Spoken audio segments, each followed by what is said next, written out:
অবসান ঘটতে যাচ্ছে দীর্ঘ ১৭ বছরের অপেক্ষার। আর মাত্র কয়েক ঘন্টা পর দেশের মাটিতে পা রাখবেন বিএনপির ভারপ্রাপ্ত চেয়ারম্যান তারেক রহমান। দেশে প্রত্যাবর্তনের পরপরই নানান কর্মসূচিতে অংশ নেবেন তিনি।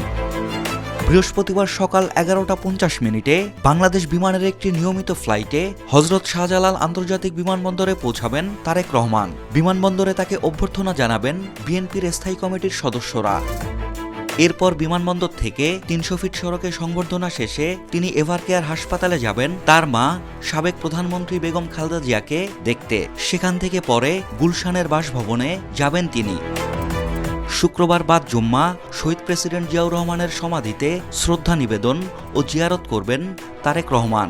এরপর তিনি জাতীয় স্মৃতিসৌধে গিয়ে মুক্তিযুদ্ধের শহীদদের প্রতি শ্রদ্ধা জানাবেন। পরদিন শনিবার তিনি ভোটার তালিকায় নিজের নাম অন্তর্ভুক্ত করতে নির্বাচন ভবনে যাবেন। এরপর শেরেবাংলা নগরে অবস্থিত পঙ্গু হাসপাতালে গিয়ে জুলাই আন্দোলনে আহতদের সঙ্গে সাক্ষাৎ করবেন। একই দিন তিনি ইনকিলাব মঞ্চের নেতা শহীদ ওসমান হাদির কবর জিয়ারত করবেন। সাজ্জাদ শুভ, দেশকাল নিউজ।